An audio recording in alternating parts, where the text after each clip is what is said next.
Support for this show, Politics Done Right, comes from politicsdoneright.com, publishers of How to Make America Utopia, Take Away the Economy from Those Who Rigged It, As I See It, Class Warfare, The Only Resort to Right-Wing Doom, It's Worth It, How to Talk to Your Right-Wing Relatives, Friends, and Neighbors, and other books written by Egberto Willis.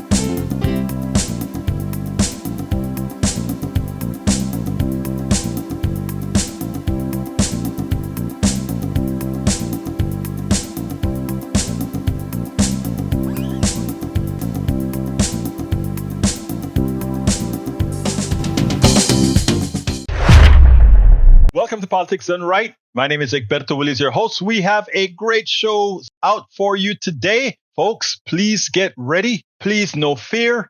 I know right now folks are looking at the polls and they're, my God, why are these polls so close? Why is it so close? Folks, it is close because, again, negative advertising work, yes, but we have to persevere and give the message. Not only the message, point out how people are really going to be better. I know there's a cult out there. I know there's also people that Donald Trump is able to convince to be fearful, but let's step back. This race is still in Kamala's hands because she's a better person, because she's more qualified, and because we've been through this before in 2016, and we will not make the same mistakes again. So without further ado, I have quite a bit for the program. Okay, I'm going to do this video faster than I expected to and less polished than I expected to because, again, I've been getting these calls, these emails, friends, PDR posse. Everybody's concerned. Is this race getting away from us? Oh, my God, is Kamala going to lose? Let me first tell you, first of all, that the polls that have come out, even the New York polls that shows a tightening race that have come out, in those polls, I still see a Kamala winning, even as I see those polls as undercounting what Democrats will do if we do the job we said we're going to do. So first of all, let me tell you, stop worrying. And every time you feel like worrying, remind somebody who you know may not vote or somebody who always throws their hands up and say, I can't make a difference. Remind them to vote. But let's go ahead and beforehand, I want you to listen to a pollster as far as Donald Trump and a ceiling. Remember, these are just Republicans who hate Donald Trump, who don't want to vote for Donald Trump, but deep in their soul, they're Republicans and they feel it is heresy to vote for a Democrat. There's a ceiling there, and they have all come home. In other words, they've all come to Trump. So what you see is not a Kamala dropping, but you see the Republicans coming home with Kamala still having room to grow as she consolidates not only her base, but the people like, let's say, Liz Cheney and others out there that are pushing those or giving some permission. It is okay to vote for Kamala. I want you to listen to this pollster, and then we'll take it on the other side. 48-51 is 48-51. Yeah. To a certain extent is where the horse race wants to go, right? And when you look in sort of the internals of the NBC poll, all of his supporters are now in our polling of his job, right? That's part and parcel what you have happening. And when you go underneath that, look at what's happening underneath that. Approval rating 72% among rural voters. It's underwater among suburban voters. So some of those dynamics are still there. But that 48-51, I got a feeling that's where the election wants to go. And consistently in the polling, he's a 47-48% candidate, not only in polling. An ABC poll has out today where has her, I think her 51, him like 47 or 48 also. So this asymmetric sort of conversation about what she's got to do, I think is interesting because he has a ceiling. It never goes above 47. I mean, we've talked about 47%, Lonnie, and yet Republicans are coming home. The non-MAGA Republicans seem to be coming home, but he can't get above that 47%. What does that tell you? You are seeing coalescence amongst Republican voters. And I think that the self-identified block of Republicans who are, quote, non-MAGA is definitely decreasing. I think there's a few reasons for that. First of all, I do think that there is a recognition amongst the issue that Republicans care most about, which is immigration. I mean, if you look at this poll, every poll that we see, it is immigration. There's a lot of contrast on that issue. And I think Trump has successfully driven contrast on that issue. And those voters are coming home because of immigration. I would also say that there's a positive view, I mean, to your point, about his administration's policies on the other issue they care about, which is cost of living. And so that contrast on issues is quite significant. That is coalescing Republicans. And I think that is the single reason why his numbers have improved significantly over these last several weeks. And the good piece of news for Vice President Harris, Lynn, is the fact that abortion is at the top of the list in terms of what voters say is going to turn them out to vote. Yeah, absolutely. And this is why, in part, you see this gender divide in this polling. Abortion is a big issue for Kamala Harris. She is winning this issue. And that's what not only Democratic voters, but it seems like some independent voters really care about this too. She's talking about freedom and the freedom to control your own body, which is really important. Meanwhile, Donald Trump is really trying to expand that gender divide by focusing on men. Everything that he has done in his campaign has been, to increase his support among men. It's an historic gender gap, Monica. So that is where this battle is going to be fought and won, it seems. Absolutely. And we certainly saw with former President Obama's comments in the last couple of days, specifically aimed at men, with his message also that he delivered to black men. This is an area where the Harris campaign knows they're going to be targeting and laying out more new ads specifically with black men, talking about why they support the vice president. They're going to be leaning into that. But on abortion as well, in this point with the gender gap, after Labor Day, the Harris campaign decided we're going to have a reproductive freedom event every single day in a swing state until the election. And they view that as really a key part of their strategy. Reproductive rights is Republicans chasing the car and catching it. This is the dog chasing the car and catching it, right? And I said this going into the last midterm. It is a mobilizing issue on the left in a way we have not seen before. So we're going into another election where I think Democrats are going to overperform because of the mobilizing effect of abortion rights. So let me be clear first. I am not saying the polls are wrong at all based on the information that they're getting. What I'm saying is what the polls are not going to measure is the largest magnitude in any particular direction. And what we see in the field is a lot different than what the pollster or whom the pollster asks, etc. And by the way, people like to talk about an undercount for Trump because of what happened in 2016 and to some extent 2020. There's no undercount now because people are proud. Those who are voting for Donald Trump are proud to say they're voting for Donald Trump. They no longer cower. He has created that environment that people no longer have any shame in supporting rapists and supporting that sort of, in supporting misogynists, all that kind of stuff. Oh, that's water under the bridge.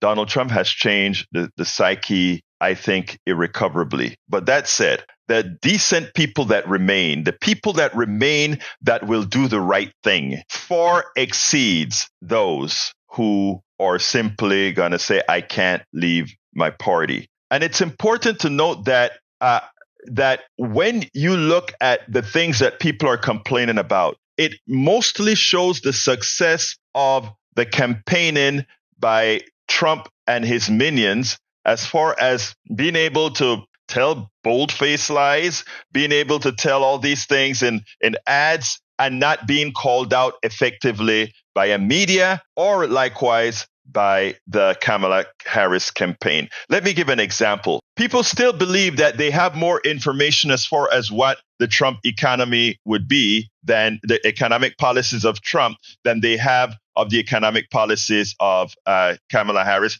even as Kamala Harris has a barrage of information as far as what she'll do in all these different areas from giving business credits to child credits to issue after issue after issue, right? Home credits, etc. Donald Trump, you can't really name much. And when he comes out and he names a few things, economist tells you his will cost inflation as well as reduce our output. Hers will increase our output and would not be inflationary. I mean, it is out there. The real data is out there, but it seems like you have to search for the real data while the Trump administration, or rather the Trump people, are able to throw out lies, and half of them go unchecked and they go out en masse. We can also talk about they have a belief that things were better under Donald Trump, forgetting that Donald Trump was in charge during the pandemic. In fact, the pandemic, which is the one that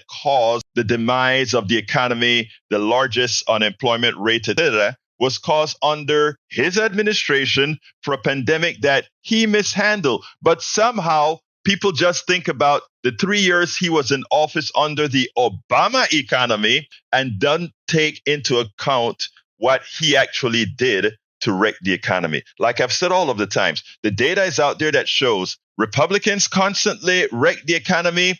The Democrats have to come back and fix it. And as it's being fixed, Republicans demagogue the time it takes to fix the economy to come back in and take the credit for the economy fixed by Democrats and throw it right back into a spin. These are narratives that need to be out there that are never out there that don't, let's look at the inflation narrative. Immediately, the Harris campaign from the beginning of the campaign should say the inflation was caused by policies of Donald Trump. One, the mishandling of the economy and creating the mishandling of the pandemic, which created the supply chain problem for the portion of the inflation caused by the supply chain problem. And the rest of the inflation was caused by his colleagues who created policies that are inflationary. And the other part, and all of this I've proved in several other blogs. Please go through all my blogs and videos where I've discussed all of this in detail. All the inflation, forget about what many of these economists tell you. Not some of the inflation with corporate greed. Not a few of the inflation was caused by Biden printing money. None of that is true. If Biden printing money would have caused inflation, we'd have had inflation under the Iraq war. We'd have inflation under the Afghanistan war. We didn't. Even though money was being printed like a machine gun. We have sovereign currency. All of that I've discussed before. But we don't take it head on. We don't need to give explanations as to why exactly these things occurred. What we need to say is Donald Trump created the inflationary period that was handed off to Joe Biden because, one, he mismanaged the pandemic, and that's over. Donald Trump created what you're having in the grocery store, right? I mean, you need to make assertions as they do because the people sort of believe assertions given with bravissimo. But we go ahead and we say, well, it's the problem really was we're building on the and Biden has built plants in Kentucky. He has built plant in West Virginia. And those jobs that these union folks are getting, they're getting because of him. And by the way, the increase in prices, wages, and overtime, it's because of Biden, while Trump says it's going to take it away from you. And you make these assertive statements. There are tools right now when you're writing. I use helper tools as I'm writing to improve my way of communication, to improve the way I write. And sometimes I will pass my paragraphs through a common tool that just about everybody uses now. And it'll say, you may want to make this paragraph more assertive. Take it out of the passive tense because that is what people respond to. And that is what has to be done. So do not worry about the election. Each individual has the ability within their sphere of influence, and all of us have a sphere of influence. So if we have just a million people that are concerned about this election, if that million people work with their sphere of influence, the people that follow them on Facebook, the people they talk to at the grocery store, the people they talk to at the coffee shop, you give them that positive message that assertive message, why we are going to elect somebody else and not somebody who brought us down, and get that seed planted in their minds. When they walk into that booth, or when they fill out that ballot, absentee ballot, or when they fill out that mail ballot or whatever, that seed that you planted in their head will be there. I've seen Trump. I've seen Biden. I've seen the factories. I've seen this. You have to remind them. You have to remind them to see what their eyes are seeing. But folks, that's not all. That's not all. Susan Glazier from the New Yorker, she said something that really touched me on the panel. And I want you to listen to her, and then we'll take it on the other side. We're 9 years into the Donald Trump era. This is the third consecutive election that Republicans have nominated Donald Trump. That's never happened in Republican Party history before. We have not reelected a president who was defeated in more than 100 years, and only once in American history. Donald Trump challenged the results of a legal election for the first time in American history. He refused to accept the results. He has said things that are outside the mainstream of any candidate. And if Americans are going to return him to office, that's going to tell us something very important about Yes, there is a very small chance, a minute chance that Donald Trump could win. Very small chance. But if that were to occur, at that point, what it would tell us about ourselves is that, like every empire, like every major nation over this millennia, even as they weren't supposedly advanced as we are, that we will go down like all the rest. The thing about it is, it doesn't have to be that way, right? It absolutely doesn't have to be that way. We don't have to go down because of misinformation, lies. We don't have to go down because of an alternate reality. We don't have to go down because we have stopped critically thinking. Remember, the policies of the right is to keep you dumb,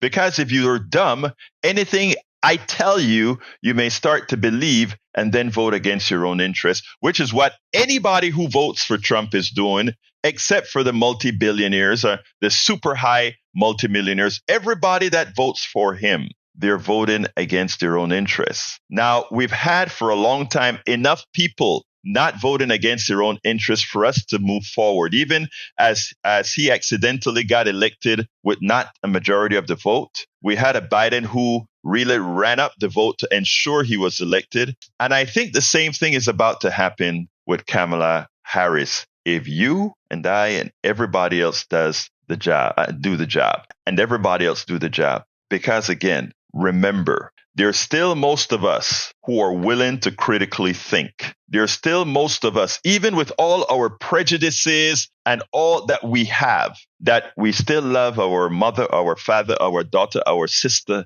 and everybody else. I'm going to say, even if I am concerned about certain issues, the vote, as my daughter put on one of her TikToks recently, when you go to vote, you're not voting for yourself. You're voting for your family. You're voting for your relatives. You're voting for your friends. You're voting for those who you care for. You're voting for America. And if someone like Liz Cheney, who said, I don't agree with Kamala Harris on policy, but we are in existential times. And at this point in time in our history, all the things that I've ever said about liberals and progressives and whatever, the one thing I know is that we all love our country, or most of us love our country. And we won't allow a Donald Trump to come in and destroy that which we have been building for centuries. We won't allow him to come in and destroy that. So folks, stop worrying and go out there with a smile on your face, with a joy in your heart, and win this thing. And I'm not talking about win this thing on the margins. I'm talking about win this thing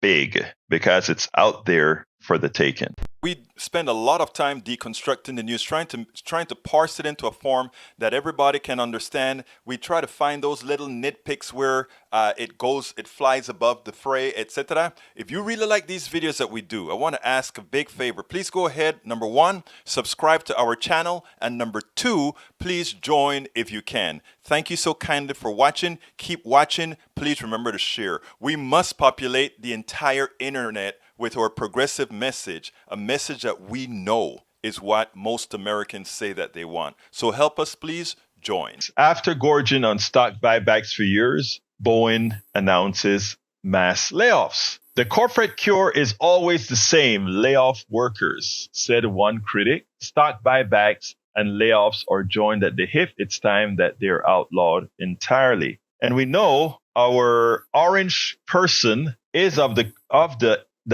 raiding corporate ilk that actually costs most people their jobs when it costs their jobs. If you take a look at where most of his support is, Appalachian parts of Ohio, Appalachian parts of Pennsylvania, Appalachian parts of America. These are places where the policies supported by plutocrats like himself, like Elon Musk and Thiel, who founded PayPal, etc. These are the people that actually is hurt by these guys, right? Remember Elon Musk on an interview with Trump when Trump says, "I hate to pay overtime," or when workers strike, just let them go, fire them. That's Trump. That's the guy who many in the working class think they would want to vote for. So here's the story about stock buybacks. The manufacturing giant Boeing, under the leadership of new CEO Kelly Ortberg, announced Friday that it will axe roughly 10% of its total workforce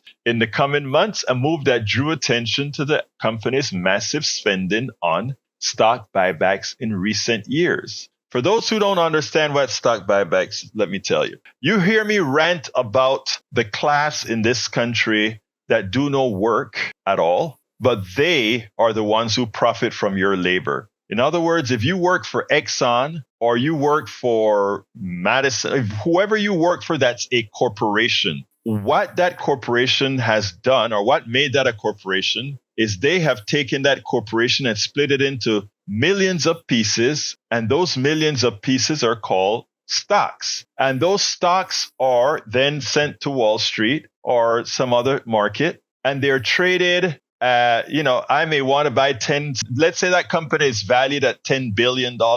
I created 10 billion stocks worth $10 each. That's the initial value of that stock. And then I go ahead and throw that onto a market, and people who want to own my company, let's say my company is XYZ company, worth $10 billion, traded on the market originally at $10 billion, $10 a share. They can exchange those. If I get tired of owning XYZ, I can go ahead and trade XYZ. If people think XYZ is going to make a lot of money, they may buy XYZ for more than the actual face value of that stock, which was, remember, the company is valued at $10 billion. I created 10 billion stocks. So each stock is worth $10. But I may sell that stock for $12. The person who got that stock for the person who sold that stock for $12 made what's called an appreciation of $2, right? That's what they call, it's an income. It's income from that stock, known as capital gains. It's capital that gained $2. So whenever you hear people talk about capital gains, you're talking about how much that stock has made over what it was purchased for. I want to back up a bit, because not because a company is valued at $10 billion means that it has $10 billion worth of assets. Let's give a small example. Let's say you have a restaurant. You built a restaurant, and that restaurant, the building for that restaurant is worth $100,000. And let's say all the equipment in that restaurant is worth $200,000. And let's say you sell approximately $100,000 worth of stuff a month, right? And let's say of that 100,000, you have a 10% profit. The basal value of that stock, based on what the business is worth, is the value of the value of the hardware, which is the building is worth $100,000, the equipment is worth $200,000.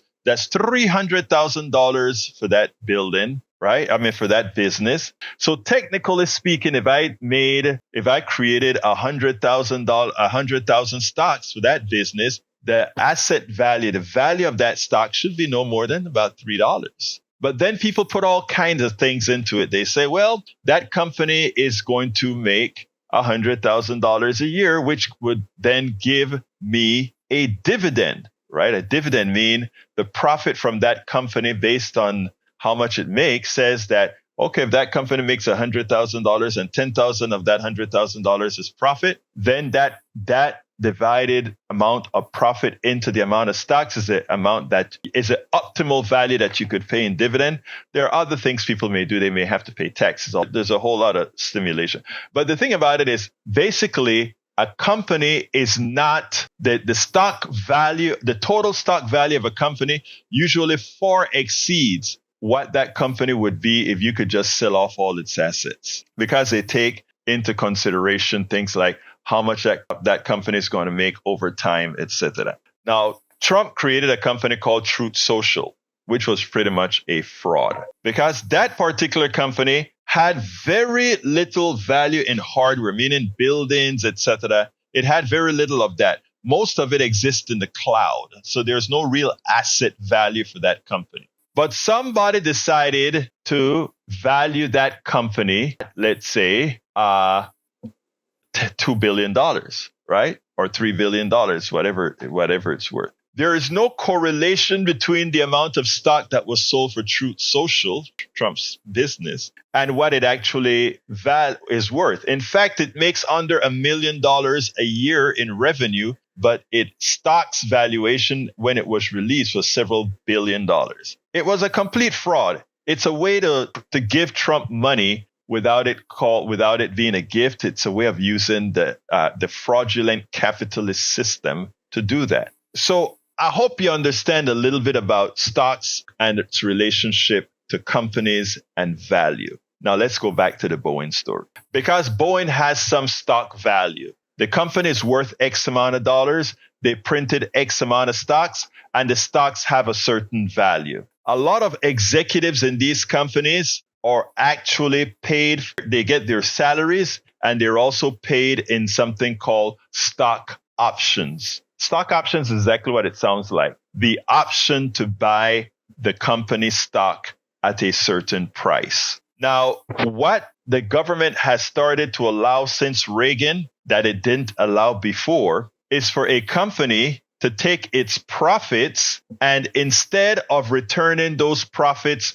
to the shareholders as dividends, which get taxed at regular standard worker wages rate, what these companies would do when they have excess profits is go onto the open market and buy their own stocks. In other words, take the stocks that company have, and the company now buys it back, which reduces the amount of stocks, which increases the price of that stock. The executive, now because he was compensated in shares of stock, makes a whole lot more money, and the shareholders, their stock, without doing any work, without doing anything, that, let's say that $1,000, that $1 million worth of stock that they own is suddenly worth $2 million because the company bought back its shares, which created less shares on the market for the same company, which increased the price of the shares. They make a lot of money for doing absolutely nothing. And who pays? Well, because now they've used profits for giving stock value backs. They don't reinvest into planes, Boeing. They don't reinvest into safety. They don't reinvest into new equipment to do things necessary to keep their product safe. So what happens is you get now Boeing planes falling out of the sky, killing a lot of people, getting sued. You get workers that continue to get paid much at a lesser increased rate than the executives who just sit back, sell stocks, exchange stocks, etc. So these workers do what they should do. They strike the company. And when they strike the company say, "Oh, you're asking for too much. We're leaving the bargaining table." And what is Boeing's solution then? Boeing's solution is to say, "Okay, a lot of you are striking. We can't build as many planes. The 767, we're going to go ahead and let it go. We're not going to build any more 767s. We are going to go ahead and cut 17,000 workers, 10% of our workforce, because you won't take the crumbs that we want to give you." Even as our old CEO who wrecked the company, we fired him, but in the process of firing him, We gave him $45 million as a golden parachute. And the new CEO this year alone will make a salary of $22 million. That's the kind of economy we live in. That's the kind of economy too many support. But what happens, my brothers and my sisters, is that this is something most people don't understand. And they don't want you to understand this, because what you find out is it's not hyperbole when I call most workers who work for corporations indentured servants on the way to antiseptic slavery. People get mad when I say that. Some callers call and say, I am no slave. And what I'm saying is, once you understand how our economic system works, both from a stock perspective, both from a tax-paying perspective, I neglected to tell you that one of the reasons that they want to buy back stocks to increase the value of the stock as opposed to paying a large dividend on the profits is because dividends are taxed at the rates regular Americans are paying taxes on. But capital gains, the increase in price of that stock when sold, that massive amount of money that they get instead of dividends is taxed at a much lower rate than the average person's salary. In other words, we make sure that the wealthy stays wealthy, and not only stays wealthy, but rip you off legally, while the worker goes into work every day, does his work, etc. Donald Trump is given a pass all of the times. Donald Trump cannot be attacked by the mainstream media as they should, because Donald Trump is the instantiation of our economic system on steroids. Somebody that has created nothing but massively profits from the labor of everybody and fools you into believing he is your savior. Me and only I alone can do it, says Trump. And in order to do that, he scares the bejesus out of you. He makes you believe that you are in danger. Those migrants are coming to get you. Those migrants are killing you. He goes to Aurora, Colorado yesterday and he preaches out there. They're taking over the country. They're emptying their prisons and sending them to Aurora, Colorado, to Springfield, Ohio. And for the people of non-thinking mind, or the people of little news exposure, they go to work every day. They drive their cars every day in Aurora, Colorado, a beautiful town, a beautiful city of 400,000 people. You drive the freeways, you drive the highways, you drive the neighborhoods, and you don't see crime. Yeah, there may be 10 apartment complexes where a lot of these people live, and there are problems there, and it's isolated to that. But you don't see any violence. It's the same thing in Chicago. In Chicago, on the news, every day you hear about the crime rate and you see the shooting and the killings. What they don't tell you is that it's like they have all of that in a cage part of Chicago, and the rest of Chicago is like great. Beautiful city. I went to Chicago a year ago for the Netroots convention. I went to Baltimore this year for the Netroots convention. And the city, you hear about the killings in Baltimore. Of course, the crime rate in Baltimore now is very, very way down comparative to before. Chicago, the crime rate is up again. But you go to these cities and you can go to the bars and you can go to the clubs and you can go to the restaurants, and it all looks normal. It all looks good. You go to Houston. I see commercials on ads in Houston now saying, get rid of those judges. Democrats, they're letting criminals out. And then they put a black woman on, and the black woman says, oh, my, and I don't want to disparage the woman for losing her brother to crime, which is true. It's a bad thing. But it's not the prevalent thing that is happening in this beautiful city, this wonderful city of great things happening, of ethnicity of all over.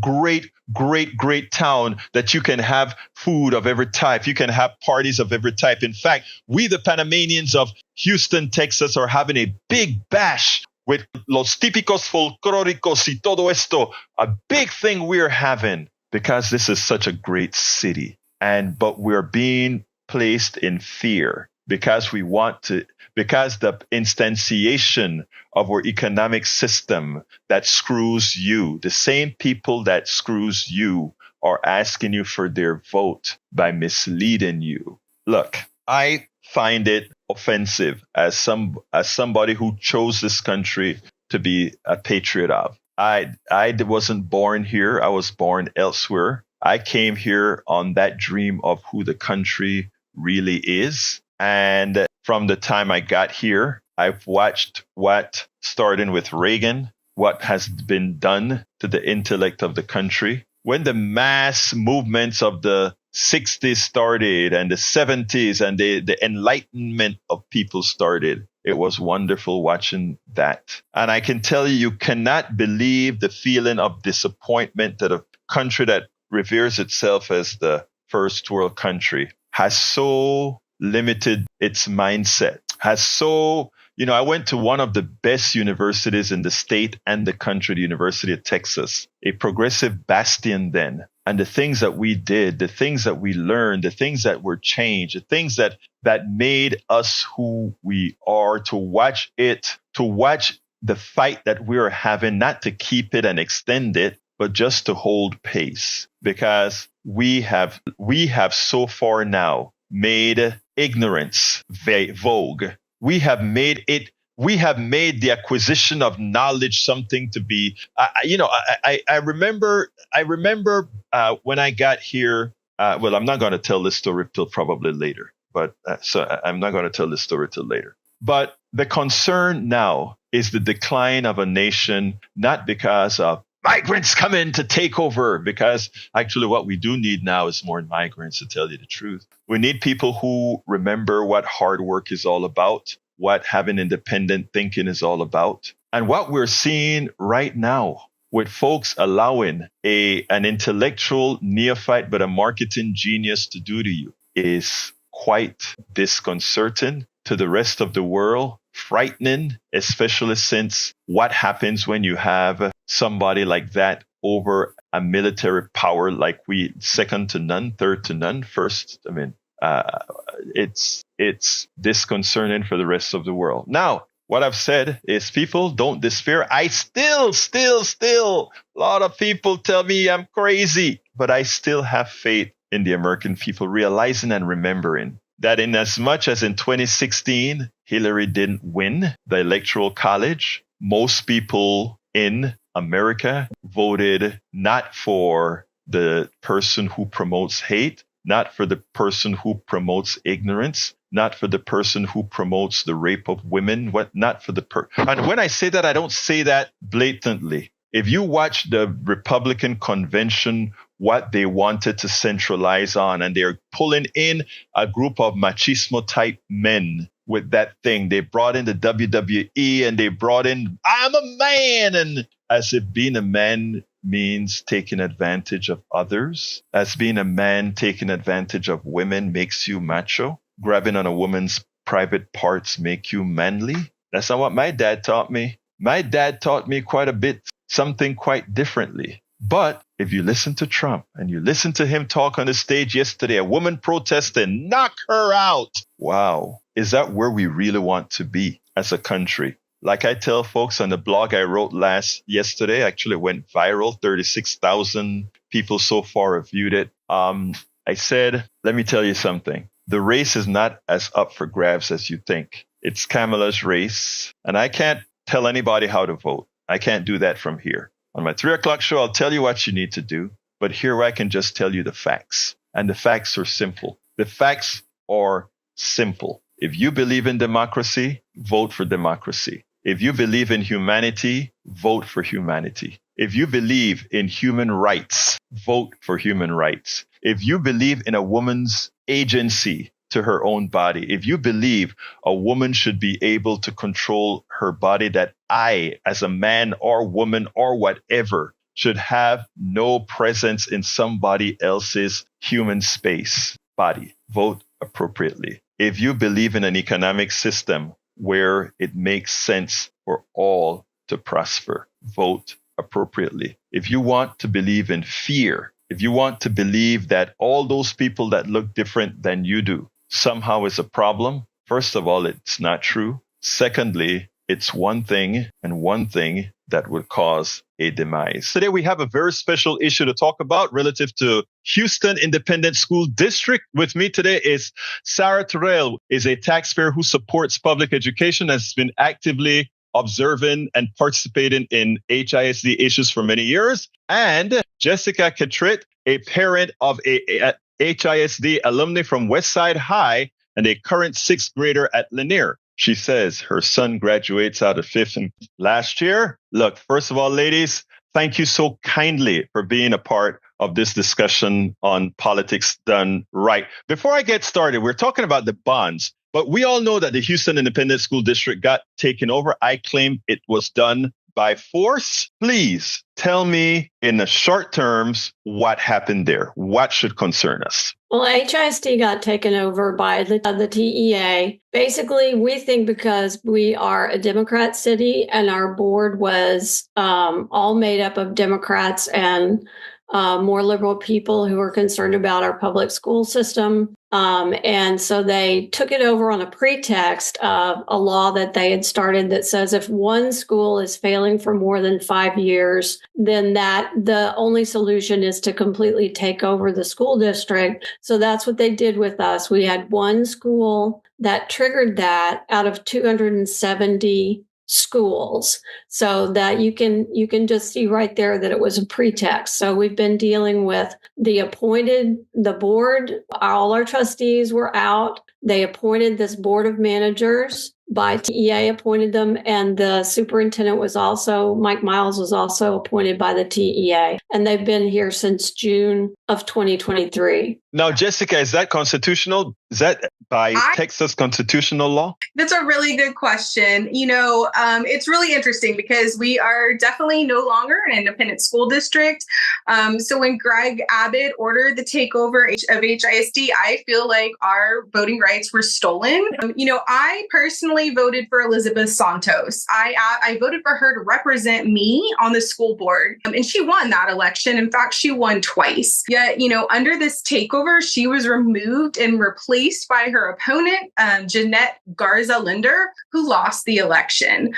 So I very much feel like our votes have been stolen from us. Which I think is a pretty good assessment. Anyway, let's start talking about the bond. Why don't you start, Sarah, and tell me your thoughts. I have deep concerns about this bond. It's humongous. It's $4.4 billion. It's the largest one that's ever been suggested in Texas. Our last bond in 2012 was only $1.8 billion. So this is more than twice that amount. It actually will cost $9 billion with interest over time, and it will take 30 years to pay it off. And what this giant bond does to a district like HISD is it sucks up the borrowing capacity for many, many years. Normally, you try to do bonds every so often, but if you've used up all your borrowing capacity, then you can't do that as needs arise or as you try to rotate who's going to benefit from the next project. So I want to also point out that some of the costs in this thing are just really inflated. And what we're getting for the $4.4 billion just doesn't seem like a lot. It's supposed to be directed at elementary and middle schools. We have 160 elementaries and about 39 middles. So that's 200 schools. We're only getting about 39 of them fully rebuilt or partially rebuilt. So that's a very small percentage of 200 schools that are actually going to get a full rebuild and from this enormous bond. And part of that is because the costs are so high that they've listed for these rebuilds. And part of it is also, what other things that they're spending on in the layout of the costs. So let me just give you a couple of examples. We have these costs that are lined out by school. We have two things that we can maybe benchmark them against. Back in 2023, HISD did a facilities survey of all the schools, and they wrote down replacement costs for each one. Now, those are they seem a little bit low to me, but they're not completely out of the question. And the other benchmark we can use is with Alvin ISD, which is also doing a bond this November. And they have both elementary and one middle school on their bond proposal. So for instance, we will be investing. We have a middle school called Frank Black Middle School. We're going to rebuild it completely for $178 million. The replacement cost estimated 2 years ago, 1.5 years ago, was where's it? I forget. It was like 80 million. There it is. It's on my notes. It's 80 million. Alvin Independent School District is proposing to build a middle school for 88 million. So you see that replacement cost and Alvin's costs are in the same league, but they're nowhere near this 178 million that Miles says he needs to rebuild that middle school. And other middle schools that are getting fully rebuilt, like Hamilton and Revere, very similar issues with those costs. And just to give you, like, for instance, Hamilton is 144 million, and Revere is 162. And again, Alvin's going to do a similar school for 88 million. And all these costs are without land. I don't want anyone to think, oh, Houston land costs more. These are not including because land. The land is already there. And Alvin put the land in a separate part of their bond. So these are just construction costs. A couple of elementaries. The elementaries follow the same pattern. We have a school called Durham Elementary. It's going to get completely rebuilt. It's going to cost $82 million. Its replacement cost was previously estimated as $20 million, which seems too low, but Alvin is doing 3 elementary schools for about $45 million each. So you got Mike Miles saying, I need $82 million for my elementary. And Alvin says they can do it for $45 half million. the cost. Yeah. A little more than half. And we have other elementaries that follow that same pattern. Bonham Elementary is going to cost $121 million. And it's going to be a larger school than Durham. Durham is 82. But again, I want to tie something in, because I think that is money coming into the system, to his system. I know there's probably no correlation between this bond and the trouble that he got into for having money transferred to Colorado. But I bet that given there is no oversight, why don't you tell me a little bit about that? Given that there's no oversight, we don't know if there would be some mechanism used to take this bond money and move it around these other private charter schools that this guy deals with. Well, I think it's not. Here's how the mechanism for that would work. In addition to the very few full rebuilds we're going to get out of this deal, every single school in the entire district is going to get a minimum of new HVAC, improved security, and lead abatement. We have schools that are like 38% utilized. We're going to be building we're going to spend $1 billion on 39 schools that have less than 50% utilization. We have another $500 million we're going to spend on schools with less than 75% utilization. So that means we're going to close schools eventually. But first, we're going to fix them up. So is that going to be a gift to the charter school industry? Yes, that's exactly what it is. Very possibly. Or the private schools. If the voucher bill passes and we get every state that's had a voucher bill pass, they've had just private schools that charge exactly the voucher amount for their tuition springing up all over the place. And these schools, which are now up to code and somewhat revitalized, are going to be perfect for charters and privates to move into. So that's how you're going to move the money out of the public sector and potentially into the private and companies like his charter school system can manage them. Jessica, give me your thoughts. Yeah, well, this is really a good topic. I am voting no on this bond. I've never voted no on a school bond before. And, all of us who are out here speaking out against it, We're all people who strongly believe in public education and would always vote for one. But there is just no trust in this administration. I mean, you brought up that he's being investigated for taking our public money, school money, and funneling it to Colorado. But there's a lot of other things that have happened as well. And honestly, there's nobody who's going to be stopping Mike Miles from doing whatever he wants. I don't think we established who Mike Miles was. So tell us who Mike Miles is. Yeah. So he is the state appointed superintendent of HISD that was appointed by Morales. And so he is here transforming our district into his vision. But there's a lot of problems with his vision. It is not research backed. All of our teachers are telling us that the methods that he's instituting have no research backing and are in fact harmful to our kids. He has a very checkered history. He was a superintendent in Dallas. They fired him and got rid of him. And now we're here, then he was this charter school network.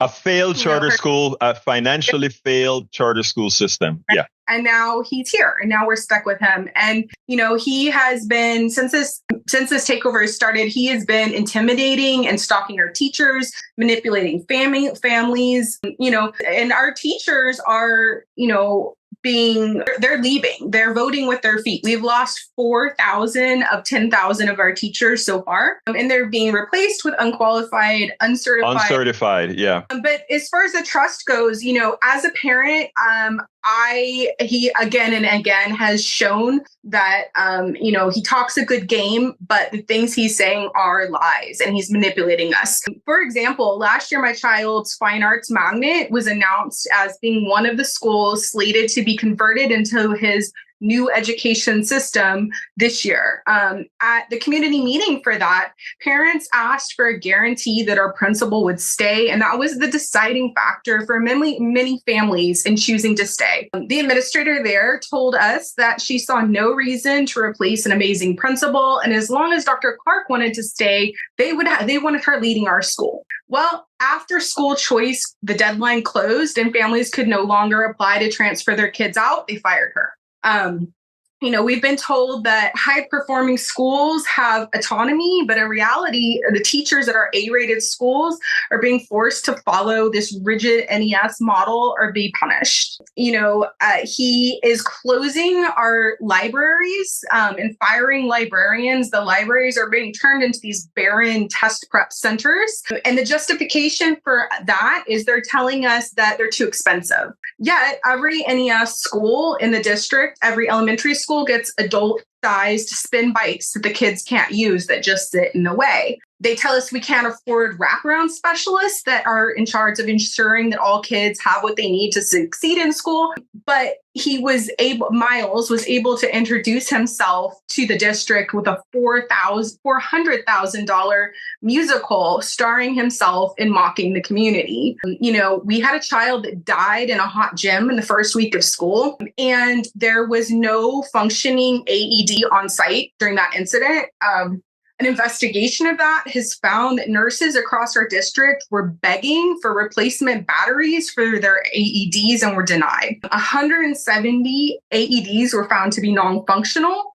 And also the people responsible for maintaining our HVAC systems, they were also cut because of budget reasons. So, I don't trust this administration because they lie to us over and over and they make terrible judgments. As I see it, what you're saying is you've completely lost trust in this person. So how do you give him trust for a several $billion-dollar bond? So let me go back to Sarah here, because Sarah, I think anybody listening to us right now would hear all the grievances that Jessica spoke about and really have to ask the question, why would we support a bond for somebody who and this doesn't only come from both of you, but there have been several articles out there documented that documented this person's history to understand that he has no place controlling, first of all, a district of our size, and let alone put the district in the kind of debt that he's going to attempt to put the district in if this bond is passed. I need some closing thoughts from you with whatever else you have to add to the discourse here. I just can't emphasize enough that if we vote for this bond, we won't get another chance to do a smarter, more effective one later because we will have used our borrowing capacity. And I know some people want to say, well, what about the kids? They're in moldy schools. It's hot. All these things need to be fixed. Absolutely right. But what we're being faced with here is an all or nothing proposition. And I find it quite coercive. And there's no reason why HISD cannot come back to us as early as next May's election dates with a much better, more sensible bond with a smaller footprint. So I view my vote no as number one, a referendum of no on this entire takeover and Mike Miles' performance and his puppet board of managers, as well as a negotiation.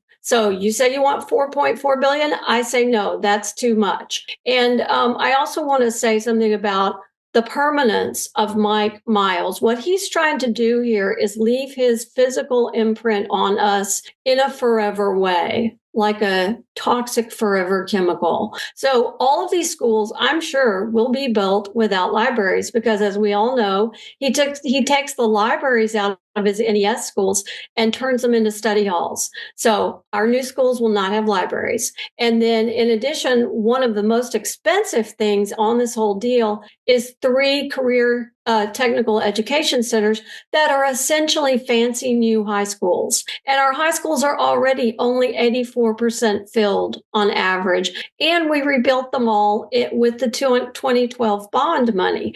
So it is definitely a boondoggle. And I think that's why the Republican Party of Harris County knows it, and they recommended a no vote. And the Democratic Party of Harris County has recommended a no vote as well. And many organizations are doing the same. So we hope that people will stand up for their rights here in Houston and send that message with that no vote. I want to expand on something before we go, because you all have laid out quite a bit. First of all, I think Jessica has done a great job of laying out that the person who leads this organization, the HISD, Miles, cannot be trusted, number one. Number two, you've laid out that most of these buildings being built would be overpriced, cost a whole lot more than other similar size campuses have been, buildings have been done with, which points out that where is that extra money, or why is it costing that much? And third, if this is a person that has been trustworthy, whose word could not have been trusted to